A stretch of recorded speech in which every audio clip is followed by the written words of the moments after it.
생명의 가장 큰 가치, 비밀 하나를 알려줄게. 삶에서 가장 중요한 가치는 감정의 안정이야. 그리고 감정의 안정의 본질은 후회하지 않고 두려워하지 않는 거야. 후회하지 않는다는 것은 이미 일어난 어떤 일에 대해서나 과거에 자신이 내렸던 어떤 결정에 대해서도 모두 받아들이는 것을 의미해.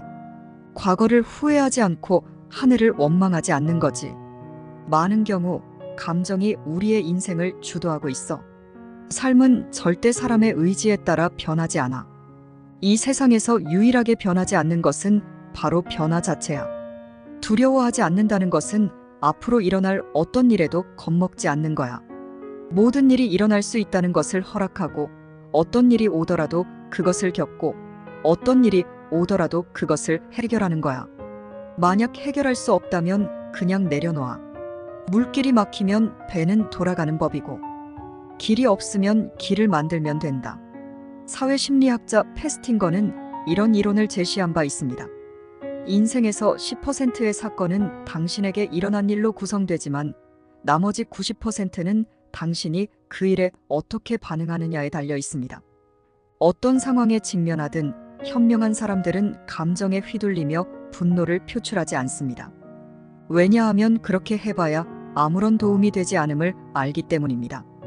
감정을 통제하고 이성을 되찾아야만 진정한 해결책을 찾을 수 있습니다. 우리는 미래를 예측할 수도 없고 외부를 통제할 수도 없습니다.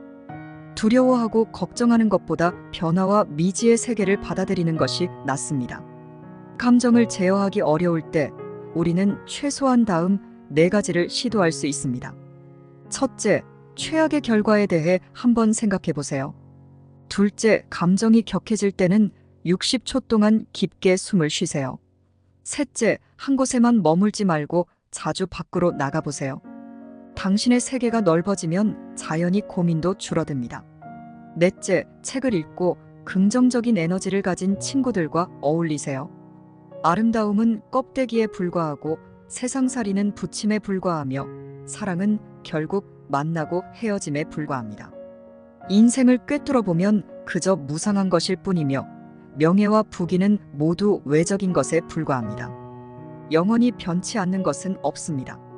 사계절이 돌아오듯 꽃이 필 때는 피고 열매가 맺힐 때는 맺히며 각자 그 원인과 결과가 있는 법입니다. 올 것은 반드시 오고 떠날 것은 반드시 떠나게 마련입니다. 이미 지나간 일에 얽매일 필요는 없으며 어제의 후회가 오늘의 행복을 대신하지 않도록 하세요. 이미 얻은 것은 소중히 하고 얻을 수 없는 것은 과감히 놓아줍시다. 사람은 결국 마음가짐과 감정으로 사는 법입니다. 현자는 말하길 당신이 보는 세상은 사실 당신 내면의 투영일 뿐이라고 합니다. 이 세상에는 사실 당신 혼자뿐입니다. 당신이 있으면 당신의 세계가 존재하고 당신이 없으면 당신의 세계도 사라집니다. 우리는 그저 우주 속의 먼지, 시간의 강 속의 물방울에 불과합니다. 모든 것은 생명의 끝과 함께 연기처럼 사라집니다. 사람은 한 세상을 살아가면서 모두가 지나가는 나그네일 뿐이니 집착할 필요는 없습니다. 한 생각에 얽매이면 그 생각에 갇히게 되고 한 생각을 내려놓으면 마음이 자유로워집니다. 인생의 의미는 시간의 흐름을 느끼는 것에 있습니다. 모든 것을 온전히 허락하고 온전히 겪고 온전히 경험하는 것이죠. 어제 잘하지 못했다면 괜찮습니다. 오늘 어제보다 더 잘하지 못해도 괜찮습니다. 아직 오지 않은 내일에 대해서는 내일 다시 생각해 보면 됩니다. 밤낮이 바뀌듯 기쁨도 항상 있습니다. 긴장을 풀고 그 사소한 걱정들을 내려놓으세요. 중요하지 않은 잡념들은 잊어버리세요. 하늘이 우리에게 무엇을 주든 우리는 그것을 즐기고 하늘이 무엇을 가져가든 우리는 그것을 받아들이며 하늘이 우리를 신경 쓰지 않더라도 우리도 신경 쓰지 말고 그저 한 곳에 편안히 머물며 담담하게 자연스럽게 두려움과 후회 없이 이 삶을 잘 살아가면 됩니다. 여기까지 읽었다면 감정 안정 4글자를 남겨주세요. 2024년 우리 모두 점점 더 나아지기를 바랍니다.